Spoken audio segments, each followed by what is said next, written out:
Christian clergy openly acknowledge that Jesus never called himself Son of God, however they claim that others did. This too has an answer.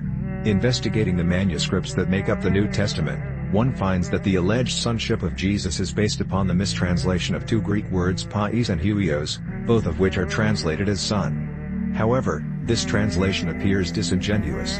The Greek word pais derives from the Hebrew ebed, which bears the primary meaning of servant, or slave. Hence, the primary translation of pais theo is servant of God, with child or son of God being an extravagant embellishment. According to the Theological Dictionary of the New Testament, the Hebrew original of pais and the phrase pais theo, i.e., ebed, carries a stress on personal relationship and has first the sense of a slave. This is all the more interesting because it dovetails perfectly with the prophecy of Isaiah 42:1, upheld in Matthew 12:18. Behold, my servant i.e., from the Greek pais whom I have chosen, my beloved in whom my soul is well pleased. Whether a person reads the King James Version, New King James Version, New Revised Standard Version, or New International Version, the word is servant in all cases. Considering that the purpose of revelation is to make the truth of God clear, one might think this passage an unsightly mole on the face of the doctrine of divine sonship. After all, what better place for God to have declared Jesus his Son? What better place to have said, "Behold, my Son whom I have begotten"? But he didn't say that. For that matter, the doctrine lacks biblical support in the recorded words of both Jesus and God, and there is good reason to wonder why. Unless that is, Jesus was nothing more than the servant of God this passage describes. Regarding the religious use of the word ebed, the term serves as an expression of humility used by the righteous before God. Furthermore, after 100 BC pais theo more often means servant of God, as when applied to Moses, the prophets, or the three children bar. 1:22-20 Dan. 9:35. 3. A person can easily get into doctrinal quicksand. Of 8 instances of this phrase, 1 refers to Israel Lake 154, 2 refer to David LK 169 Acts 4:25, and the other 5 to Jesus Mount 12:18 Acts 3:13, 26 4:27, 30. In the few instances in which Jesus is called pais theo we obviously have early tradition. For so Jesus did not have exclusive rights to this term, and where it was employed the term obviously stemmed from early tradition. Furthermore, the translation, if impartial, should identify all individuals to whom the phrase was applied in a similar manner. Such, however, has not been the case.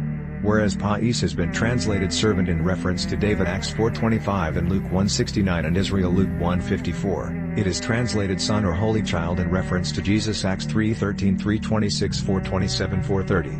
Such preferential treatment is canonically consistent but logically flawed.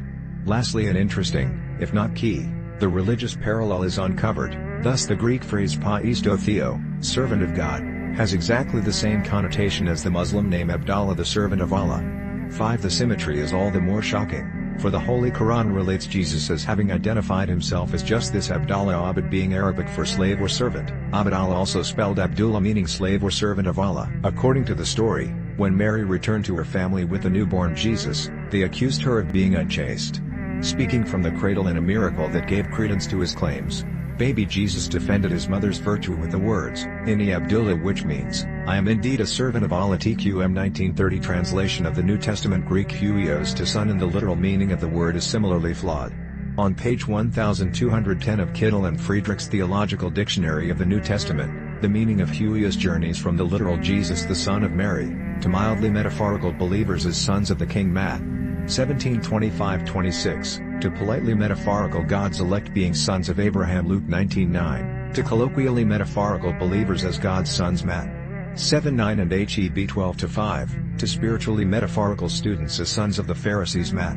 12:27, Acts 23:6, to biologically metaphorical as in John 19:26, where Jesus describes his favorite disciple to Mary as her son, to blindingly metaphorical as sons of the kingdom Matt. 8:12, sons of peace Luke. 10:6, sons of light Luke. 16:8, and of everything from sons of this world Luke 16:8 to sons of thunder Mark 3:17. It is as if this misunderstood word for son is waving a big sign on which is painted in bold letters, metaphor. Or, as Stanton eloquently puts it, most scholars agree that the Aramaic or Hebrew word behind son is a servant. So as the Spirit descends on Jesus at his baptism, Jesus is addressed by the voice from heaven in terms of Isaiah 42:1. Behold my servant my chosen, I have put my spirit upon him. So although Mark 1:11 and 9-7 affirm that Jesus is called by God to a special messianic task, the emphasis is on Jesus' role as the anointed servant, rather than as Son of God.